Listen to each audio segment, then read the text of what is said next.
to another episode of Just Onside. It's Tuesday.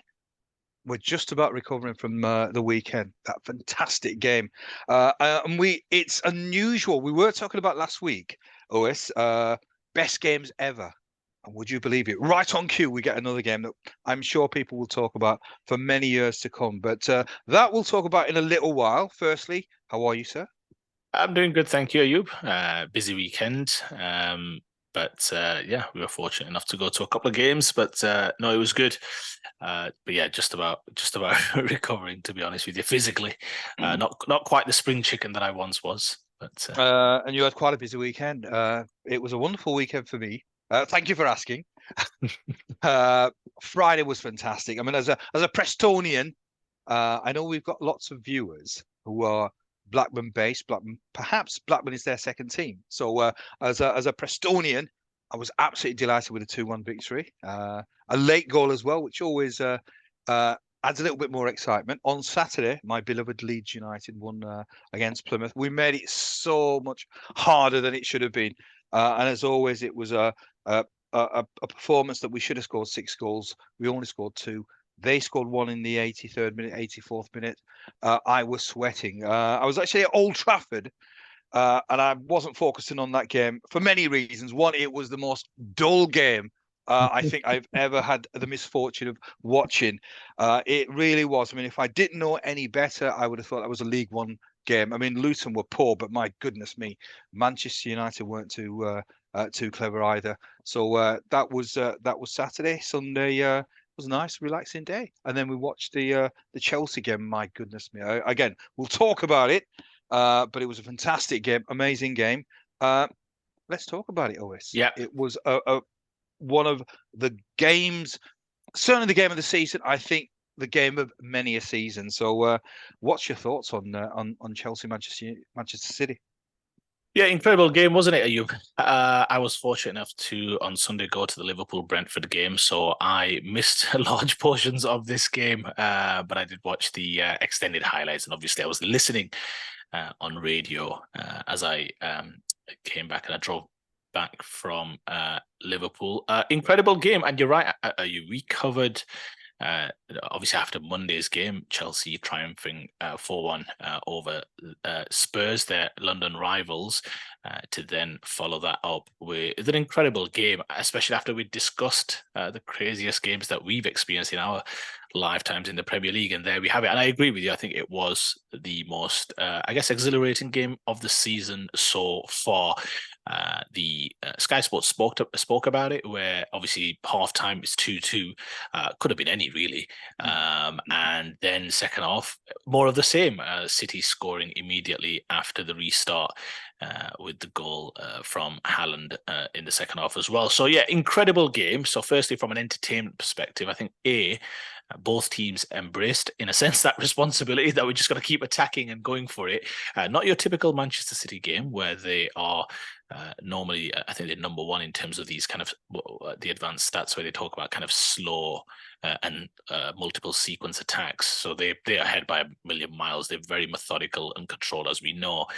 So the fact that this game kind of turned a little bit into you attack, we attack is probably something that didn't please Guardiola too much. It's not the kind of game that he would want. I think from a Pochettino perspective, he would be more than happy with that kind of game, because that's the way you're probably going to be able to get at this City rather than having to consistently break them down. I think, yeah, I mean, look, the main storyline from the game, of course, will be, I think there'll be a little bit more spoken about with Chelsea. Obviously, Cole Palmer taking some of the kind of plaudits with his, imperious penalty in the last minute. And it's a pressurized situation, isn't it? We sometimes, I wouldn't say mock, but we sometimes lessen the impact of what penalties are when we're evaluating goal-scoring seasons and what have you. We often use it as a throwaway comment to say, well, he scored X amount of goals, but 6 of them were penalties. And for the most part, I think that stat is worth articulating. But I think in the context of the game, to score an injury time penalty in what was by that time a real kind of wet pitch. So you've just got to be careful about footing and all sorts. But an incredible penalty, no goalkeeper was saving that. So I think from a Chelsea perspective, firstly, if I can attack it, I think there's lots to like, isn't there? I think the fact is they've obviously scored 4 on Monday away from home against Spurs, albeit against 9 men in the end, but also then scoring 4 against Man City. That takes some doing, right? And I think it was a real incredible performance, one that will give them a lot of confidence. I'm still going to be watchful in terms of whether this represents some sort of turning point, because, in the end, they've still got a long way to go. They're still in 10th place. They've still only won once at home since March, and that was against Luton. But there are some signs, aren't there? Chelsea are the first side in more than 3 years to score 4 or more goals against a Guardiola's City team. They've only actually they joined one of 4 teams since Guardiola took over 278 fixtures ago. But I think generally speaking, Chelsea this year have been a work in progress. Their underlying statistics would suggest that they are probably a little unfortunate to be in the position that they're in. But if you look at all of their stats this year, shots on target, touches in the opposition box, goals scored, expected goals, all comfortably up compared to last year, where perhaps they've been a little, I want to say unfortunate, because the table in the end doesn't lie. But when you look at kind of the expected Premier League table in terms of goals for and goals against expected, they should have 7 more points according to the Opta stats than what they do right now. Do I think there are some signs of improvement? There are. Of course, the skeptics would say, well, after spending more than $1 billion, then you would expect there to be improvement. And I think there is. Guardiola alluded to that in his post-match comments. But Chelsea, I think, will improve over time. They've got talent everywhere. Cole Palmer seems to be a real pickup. Interesting to see if he makes his way into the England squad going into the European Championships next summer. But they were deserving of a draw. I think it would have been very unfortunate had they come away with a kind of moral victory, let's say, just by narrowly being beaten once again against Manchester City. So from a Chelsea perspective, I think lots to like. I think attacking wise, they've got the players. I think now they're starting to share a few of the goals out. It seems Cole Palmer's coming on, Raheem Sterling's continued his fantastic start to the season. Nicholas Jackson starting to get in amongst the goals as well after a hat-trick on Monday night. So I think let's just see how Chelsea develop. I'm going to still proceed with caution. Because ultimately they are still 10th, and I think they're still, I think I read somewhere, 5 points worse off now than they were last year, and they didn't have a great last year. So I think let's just see how that goes. From a City perspective, Ayub, obviously they'll have seen that as obviously with their, I guess, rivals, some of their rivals winning with Arsenal and Liverpool, Spurs having their kind of game turned around by Wolves, which we'll get into. I think they will see that as an opportunity miss. We both thought City would win the game because ultimately class would tell. And some of their attacking play was incredible, wasn't it? But I think it just goes to show that risk reward, that control, that balance between defense and attack, which City have mastered better than any other team in the Premier League, if not in Europe. They just lost a little bit of that in that game, and you couldn't tell who was going to win that game. And that's the kind of game I don't think Guardiola likes so much. I think he prefers a lot more control, clean sheets, dominance, and controlling their way through the thirds, a bit like you saw the performance at Old Trafford. So from a City perspective, I'm going to put that down to just one of those games for the time being. They are normally very assured. As you can see from the stats, they don't concede 4 goals often. They don't concede 3 goals very often either. So from a City perspective, let's see. Obviously, Liverpool and Arsenal close the gap on them, with Liverpool and City to play next in the Premier League, which should be a mouth-watering affair. So City, missed opportunity, I would say. From a Chelsea perspective, lots to like. But again, I think it's a bit of a false dawn if we suggest that they are all of a sudden going to be back this season and challenge for the title. I think they've got a lot to prove yet. Well, I don't sit on the fence. I think Chelsea are well and truly back. I think that was a You said monumental performance. you said this after they drew at home to Liverpool. Or was it? I can't No, remember. but seriously, I was mightily impressed. I was having a bit of banter with my lad, my Chelsea supporting lad. He says, I hope now you're going to give him some credit because I'm never really I don't really sort of heap praise on Chelsea too much. I was so impressed. I was so impressed. I mean, I'll correct you slightly. We did say that Chelsea probably will win. Man City will win, but I did say I fancy perhaps a draw as well. So I did sort of say that there's a high probability that Chelsea would get a draw. Covering every angle. You covered two of the three possible results. Okay. But just in terms of the game, I mean, just before I sort of say my piece, I don't know whether you've watched the incident, the Haaland penalty. I have, yes. And watch because there was certainly Jamie Carragher was he was claiming that there was a foul preceding the foul on Haaland. So what's your thoughts on that? Because I've got my own thoughts. So did you think that he was the instigator first before he got fouled? Yeah, I mean, it's not a penalty. It's just not. I mean, look, this is the issue that I had with the incident. First and foremost, there's Caicedo, who was slightly nudged by the player. I think it was Doku. It was a minor nudge. I wouldn't have given that as a foul. That happened a little bit earlier in the build-up, but I didn't necessarily have that as a foul. So fine, player continues on. And what you see is that Haaland and, kind of Cucurella there at the far post have their arms, in some ways, it's like kind of a wrestling combat. They have their arms locked on the far side, let's say. So that would be Haaland's right arm, Cucurella's left arm.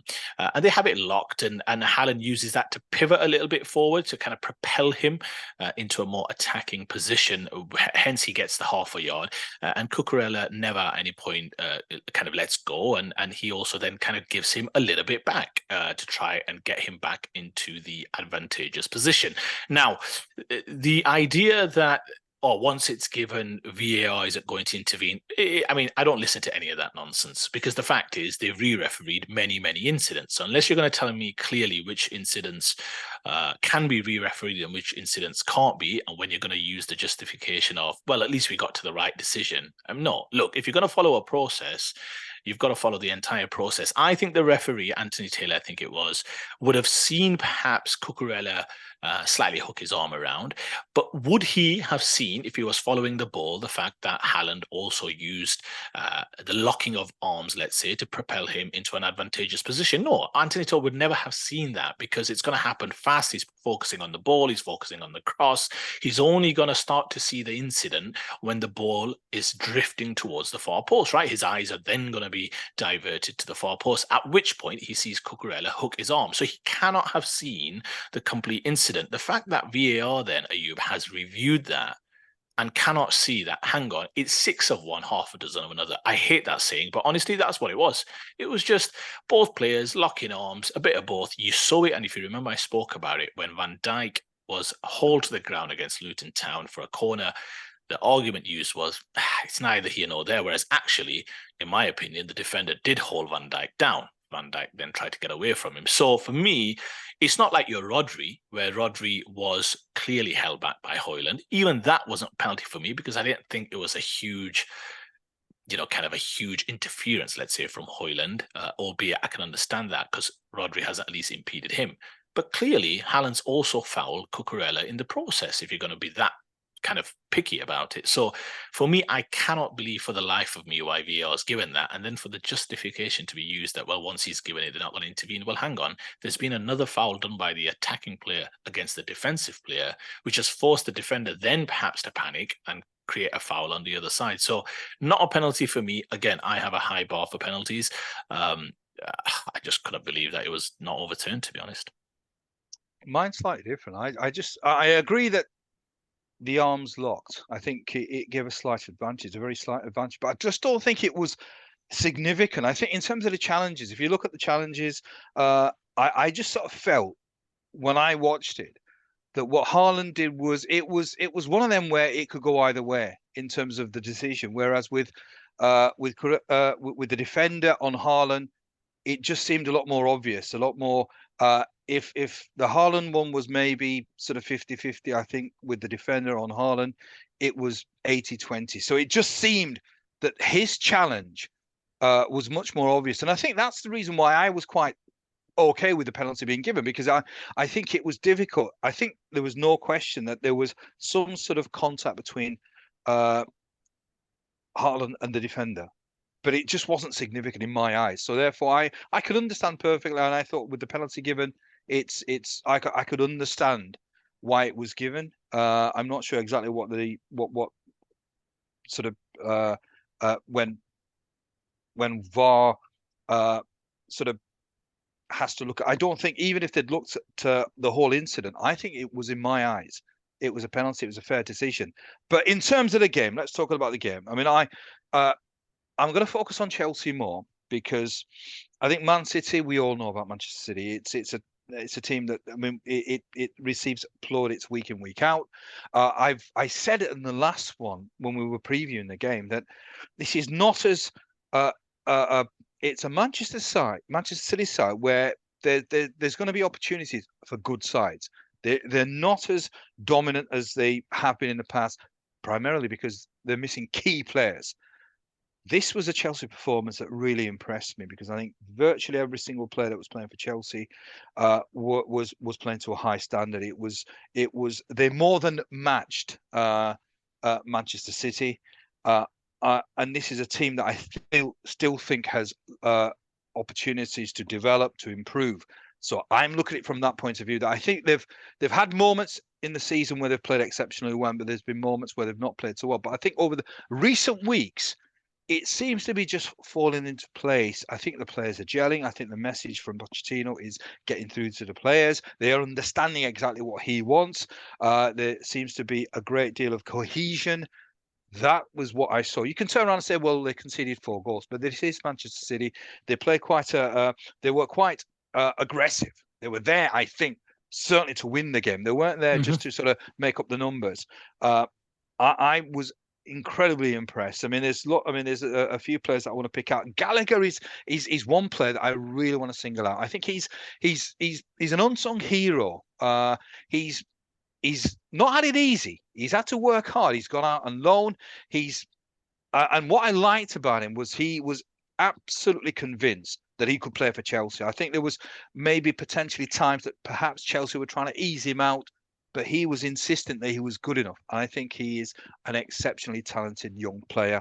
And I like the fact that he's done it the hard way. A lot of times when players go out on loan, sometimes it's almost as if it's perhaps the surplus to requirements. And it seemed like that with Gallagher. I always thought with Gallagher that I didn't quite see him, or I don't think Chelsea quite saw him as a Chelsea player. But I like the fact that he was absolutely committed, that he knew that if given the opportunity, he was going to be good enough. I think he was exceptional. I think Sterling has been, you've talked about Sterling many times, and he is. He's just a player that gives you 7, 8 out of 10, and his defensive work rate as well. That's what I like about him. That he's dangerous offensively, but he puts in a shift as well, and he really sort of sets an example, because he's one of the elder statesmen now. I mean, I'm not sure how old he is, but he's certainly somebody that I think other players look up to, and he sets an example. I think Chelsea are absolutely back. I think this is a team that I can see them going on a winning run. I can genuinely see them top 4. I will. I'm not sure what I predicted in terms of top 4, but I see them as top 4 because I was very, very impressed. I like the way that they approach the game. There's a real sort of aggressiveness. There's a real sort of energy. And I think Pochettino he must be delighted with the progress, because you sort of said it's work in progress, which it is. But I think they are way well above, beyond, I think, the stage at which Pochettino must have thought that they were going to be, because I think now playing Manchester City, competing, going toe to toe on another day.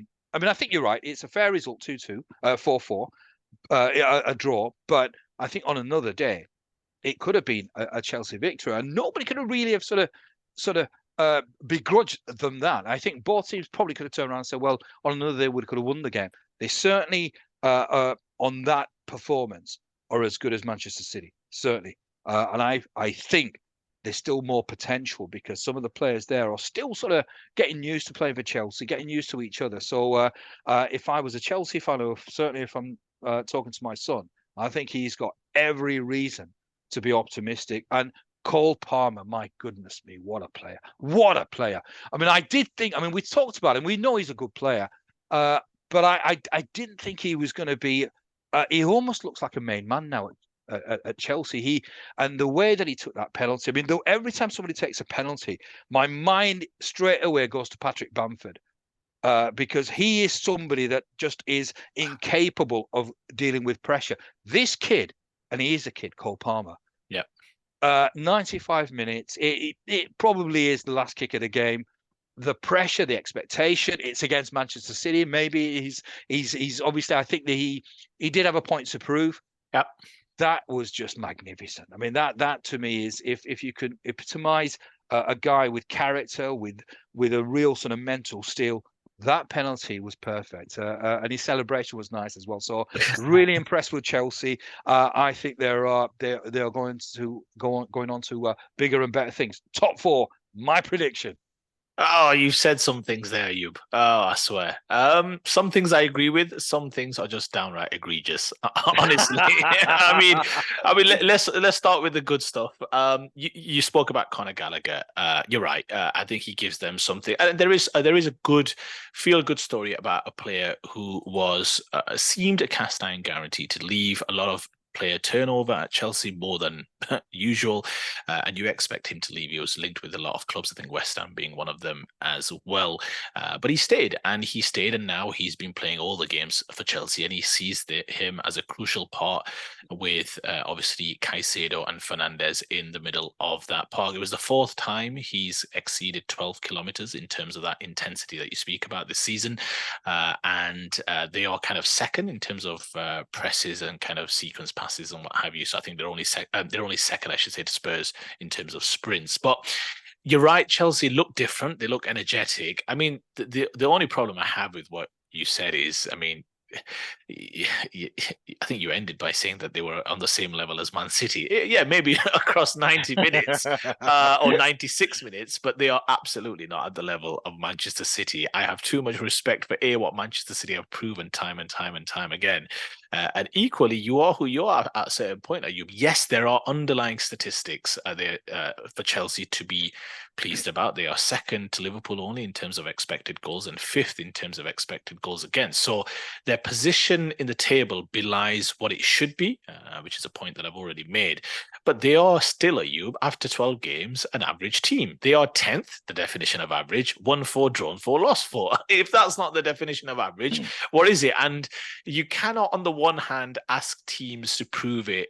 We'll come on to Spurs in a moment, but to prove it time and time again, the consistency of the league, and then argue that all of a sudden, just because of some decent performances against some of the big 6, and look, they're unbeaten against the traditional big 6, draws against Liverpool and Arsenal and Manchester City now, a win against Spurs. So that's 6 points from those 4 games with no defeat. So yes, lots to like in those games. Of course, you get a little bit more of a chance to play perhaps in those games, albeit a bit surprisingly on Sunday evening. But the league's over 38 games, and at the 12-game mark, they're average. Essentially, you are who you are. You can't look at profligacy and think that's going to regress to the mean. Yes, true to some extent, but ultimately you have to prove it on the pitch the same way Arsenal had to prove it last year, and they couldn't over 38 games that they were the best in the league. They were second best in the league. So no, I don't agree with your the fact that they're perhaps going to go on a run. Let's see. Time will tell. I think there are a team on the up, because, again, I trust my eyes. And when I watch them, they clearly have a lot of talent. But they're also conceded 4 on Sunday as well. Conceded 1 against Spurs. Obviously, could have conceded a few more goals disallowed. Chances conceded with 10 men against 9 men. So they're not as sure at the back as you perhaps make out. But look, 10 points off top 4. Early days, still doable, but I would still say a relative long shot. I like what I see, but they may well have given themselves already too much to do. Remember, they're 5 points worse off at this stage this year than they were last year. So I'm perhaps not as bullish as you are, simply because you've got to prove it time and time and time again. And that's something Chelsea haven't done now for a season and a half. Right. Well, that's a a team, in my opinion, who's on the up. I don't know. Is it? I'm going to talk about a team that perhaps is on is maybe it's a slight blip, or maybe the wheels are coming off. Spurs against Wolves, led for virtually the whole game. Early goal from Johnson, but from sort of 90 minutes onwards, two goals from Wolves ended up, in my opinion, a deserved victory for Wolves. So, do you think it's just a blip, or because they've obviously got some injuries as well? So it's going to test the squad. And do you think that Spurs have it in them to cope with the adversities that they've got at this moment in time? Time will tell. I mean, I could prognosticate, but look, I think they're a different team this year in the sense of, I mean, just the facts. They've lost their best player. We've spoken about this at length. They lost their best player. They've got a manager turnover as well, a manager change in the summer for the better, clearly, who's had a really good start to the season. Most people did not see them in any way, shape, or form as challenging for the top four, right? Because when you lose your best player and there's a massive disillusionment at the club, with the fans, with the board, and the rest of it, and an unproven manager at the highest level, there's question marks. And he's proven early doors that he's up to the job. Now, you're right, they've had a couple of injuries. We've spoken about it before the Wolves game. Madison being out till the new year, Van de Ven being out till the new year. I would argue those are two of their three best players, along with Son. So yeah, no doubt, the first test, major test, after a bit of adversity, after losing their unbeaten record to Chelsea, and it looked for the most part, Ayub, we were watching the game together, it looked for the most part as though they were going to pick up a real crucial away win. And that would have done wonders for their confidence. Led for a significant period of time, for the majority of the game, really, after that early goal from Brennan Johnson, which was really well worked, I thought. And then missed some crucial opportunities, I felt, as well on the counter. Yes, Wolves looked dangerous, but I thought Spurs had one or two opportunities where they could have perhaps put it away. And then Wolves, as has been often the case this year, have not given up and have kept themselves in games and got a little, I want to say luck, but a couple of goals late to pick up, as you say, a well-deserved win. Maybe a draw would have been fair, but listen, you get what you kind of deserve in to some respects. I mean, look at that Lamina run for the second goal. You'd think it could very well be, hey, it's 1-1. Let's just take a point. It looked like we were going to lose this game. But there you are, ball played out wide, fully committed run, expecting the ball to come to him, I should say, making that effort. And yes, scuffed finish from that close in, though. If you get it on target, there's a good chance it's going to go in. So pandemonium at Wolves, probably deserved in the sense of they've had a little bit of rotten luck, let's be honest, over the course of the season, not least with some decisions in back-to-back weeks, I should say. So huge morale boosting victory. On a Spurs point, just to answer your question, I think it's too early to suggest that they are going to fall off. I mean, they've got some difficult fixtures that you've in the Premier League. They've got Villa, City, West Ham, and Newcastle next. So that's a tough run of games. Let's be clear. It'll be interesting to see what they pick up from those games. But if you remember, predictions wise, I suggested they'd finish about sixth. And that's even when they were rolling. And that's no slight on them. I suggested it'd be a relatively bunched top six. And I still see that to be the case. 2 points separating the top four currently. So do I think the wheels have fallen off? Way too early to make that judgment. They've performed well for the most part. But they were always a team you felt that if injuries, and you try and get through these seasons that you don't without injuries to those crucial players, if you can help it. Look at Arsenal, they were absolutely flying last year. No coincidence, Saliba goes down, and they look like they're going to concede plenty in all of the games. He's back this season. Arsenal look a much more controlled and comfortable outfit at the back for the most part. So injuries at the back, injuries to your most creative player. It's not as though Spurs have got a huge amount of creativity, although I think Brennan Johnson's got a lot to give as well, but Richarlison injury. So they're just finding it a little bit difficult to kind of dominate games as they were perhaps early on this season. But I still think it's a long way to go. They've got 4, what I would say are difficult fixtures, no gimmies in that whatsoever. So let's perhaps evaluate after those next 4 Premier League games. I think the injury to key players. I mean, the Madison injury is absolutely huge. because I mean, I'm a huge fan of Maddison. I think I mean, I've said it before that I think he was he was born to play for Spurs, and he will be an enormous miss. And I just don't think they've got the depth. I think therein lies the problem for Spurs. I think I must confess, at the start of the season, I was hugely impressed. And I just thought that, hang on, you never know. I mean, this is a team that's playing really, really well. But as soon as there's injuries to key players, maybe it exposes perhaps uh, the fragility or perhaps the lack of depth. And I think this is where the problem is going to be. So I think you're right. It's ridiculously early. But I think they're going to struggle. I think over the next few weeks, until they get their big players back, I think they will struggle. I think they probably have a sort of 2 or 3 losses along the way. So maybe you are probably right. About 6 is going to be potentially where they finish. So that's Spurs. I want to talk about a side that it actually got quite, I would sort of say, sort of quite sort of volatile. But there was Trippier right at the end of the game. Yeah. He was having some verbals with one of the fans, and two fans are quite passionate. The Geordies don't hold back in coming forward, so it was a very, very ordinary performance against a team that's struggling. And this is the whole point of, I mean, a lot of teams want to be in the Champions League, but there is a potential cost to be in the Champions League. So what's your thoughts on Newcastle, and how do you think the season's going to pan out? Because they've got injuries, they're in the Champions League. It's tough. Sort of midweek Saturday. Do you think Eddie Howe and the squad are capable of coping with the expectation? Yeah, I think sometimes with the squad, there's a lot made of it in terms of you need a squad, you need a squad. It's true, you do, because what we're arguing is that injuries are going to be there or thereabouts amongst all the teams. And of course, you hope that they're not to your, to use a phrase from yourself, to your absolute gun players. And sometimes that's just bad luck. Sometimes that could be something down to the training methods or what have you. Newcastle are quite the kind of intense team or what have you, and they do right now have a lot of injuries, but also some suspensions as well.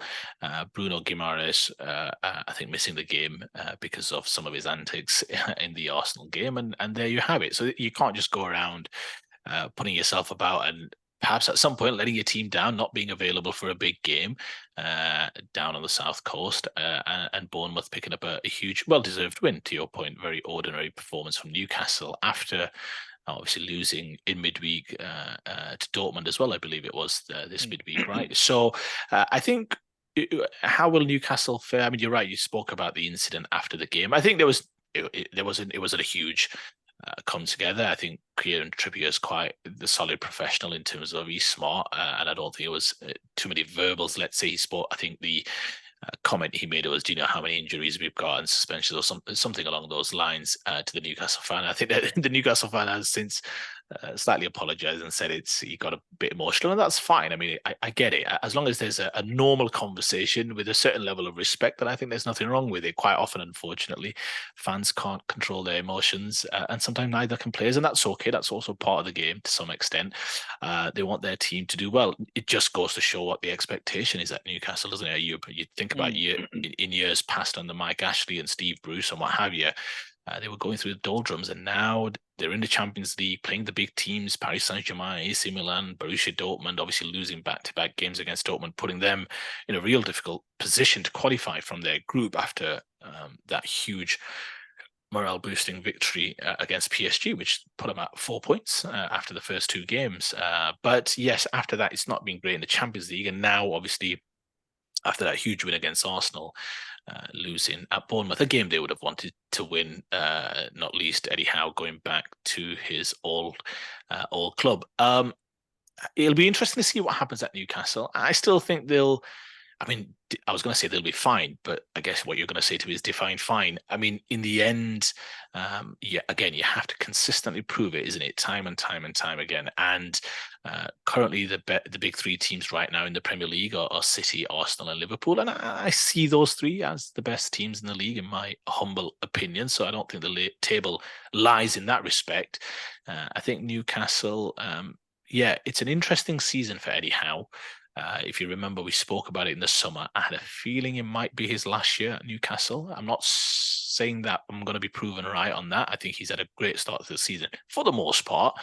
But you just wonder what the board will think if they drop out of the Champions League at the group stages, if they finish maybe 6th or 7th, with obviously Aston Villa being a slight surprise at this stage, even though Emery's done an incredible job since he came in. So I'll be, again, it's early doors, a bit like Spurs, wait and see. But I think maybe at Spurs, the expectation, it sounds bizarre to say this to you, but maybe the expectation is definitely higher at Newcastle than it is even at Spurs currently, especially with the new ownership and what have you, and what they'll want to achieve over the coming years. So definitely an important season. And when you're dining on the big table, you've got to consistently show that you're going to be there or thereabouts. So I wouldn't worry too much just yet. But yeah, I don't think Newcastle have definitely got that kind of depth to kind of be.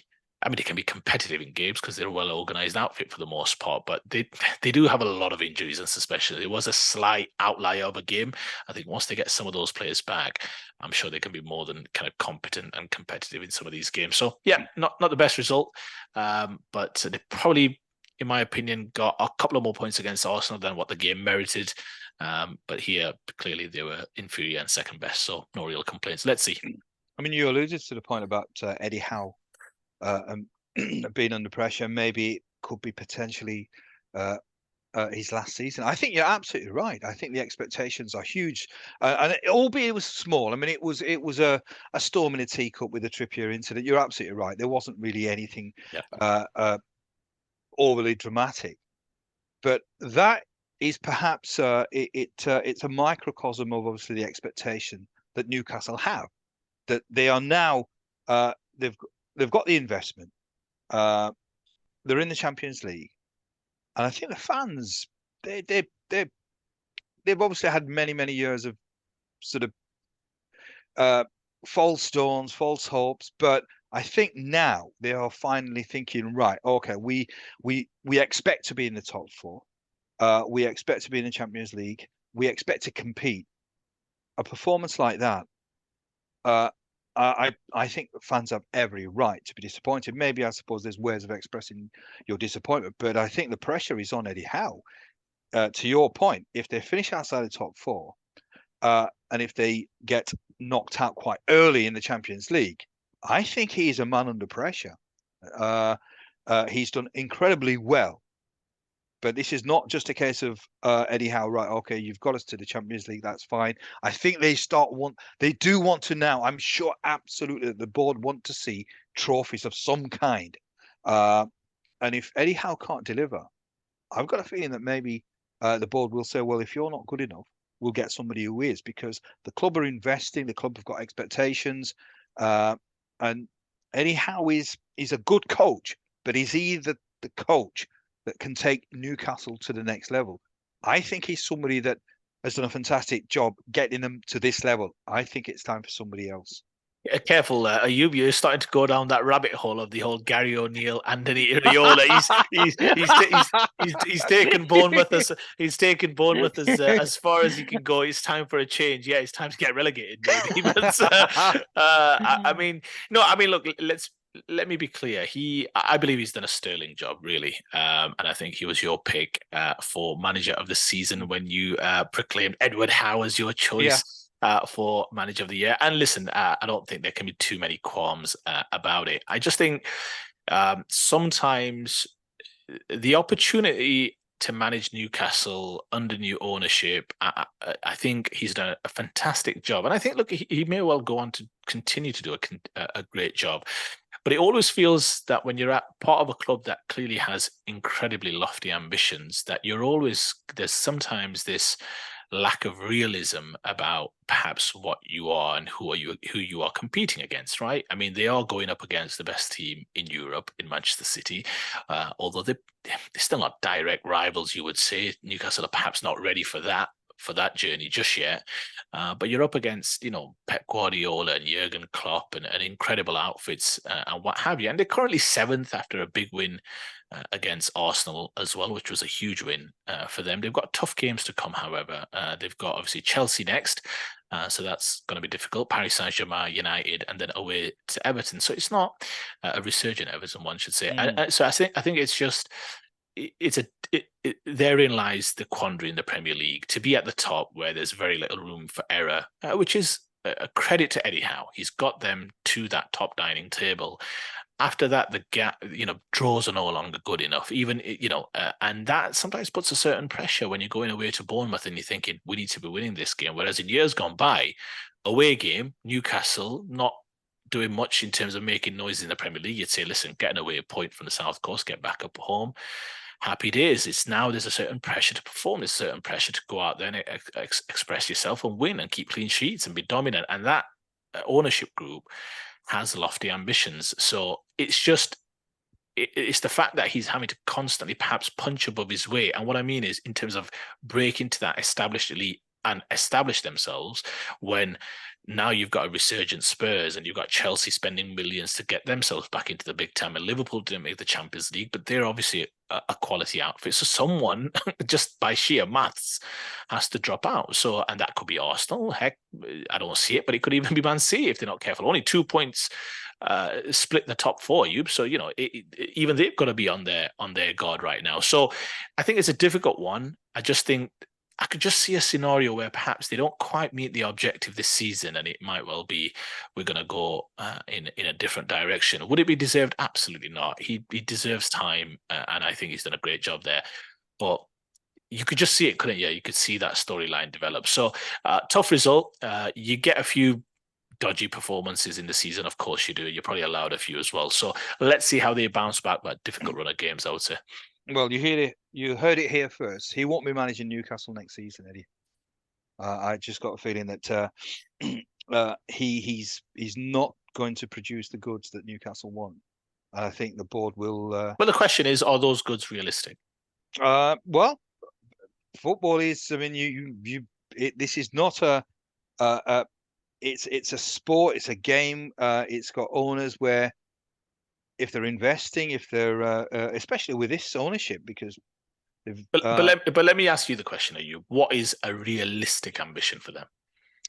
They've got to finish top 4. I think that is without a shadow of a doubt. They have to finish top 4. So who's missing out?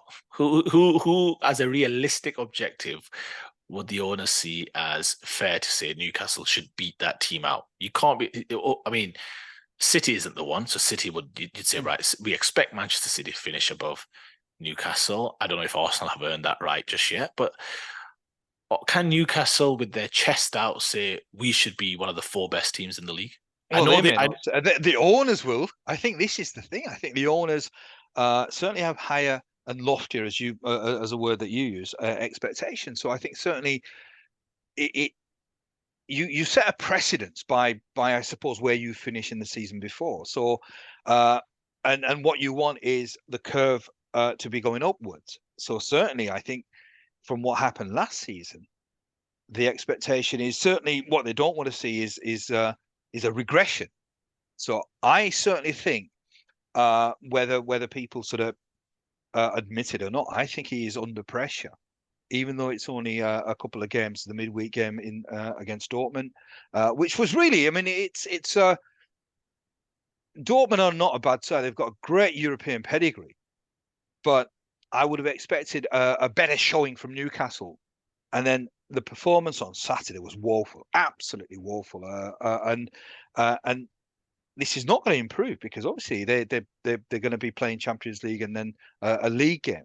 And the next league game will be against a stronger opposition after a Champions League game. So if they are struggling against a team like Bournemouth, it's going to get harder. And the fans, for all intents and purposes, the Newcastle fans are quite boisterous, quite vociferous.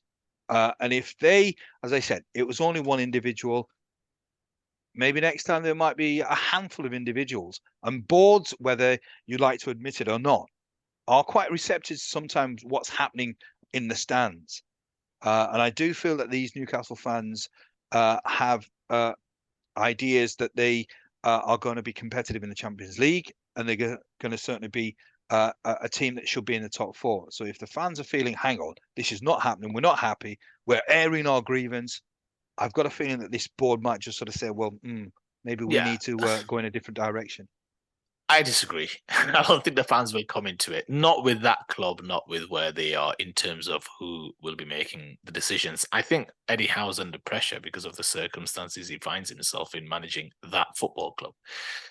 And that's the thing. Like, you're right. If Arteta finished 8th this season, in my opinion, there would not even be a question mark about him leaving the club. At least not of the club choosing him to leave. Let's just say that. Whereas I know if Newcastle finish 8th, and that's weird because Arsenal have been a better team than Newcastle over the course of the last couple of decades. Whereas if Newcastle finished 8th, you'd think there was an absolute dead cert there's going to be a managerial change just because of the circumstances he finds himself managing that football club. So I don't think it'd be warranted, but it's just an observation of what the current status is with that club right now. But yeah, look, the back-to-back defeats against Dortmund were absolute killers. And then follow that up with a woeful performance, albeit mixed with the Arsenal win, fine, but it leaves them currently 7th in the league, outside those spots for Champions League, and also in very difficult place with the Champions League situation, having to go away to Paris Saint-Germain needing a result. So it's not looking great. But it'll be interesting to see. Hopefully they can back him. And the season is long. So let's see, once they've got their players back, how they fare. Right. Well, that's our thoughts. So as always, thank you for your thoughts. You had a busy weekend, so we gave you Monday off just to recover. So as always, let me ask you to do all the good stuff. So subscribe if you haven't, smash a like, share with your friends. And if you're not... If you're not joined on our Twitter or X account, please do so. It's a wonderful account, well run, a lot of good stuff on there. So until the next time, we probably will shoot sometime this week. We might have a guest, sort of just a different opinion, different thoughts. So watch out for that episode. So until then, look after yourself, stay safe, stay warm, and don't stray off.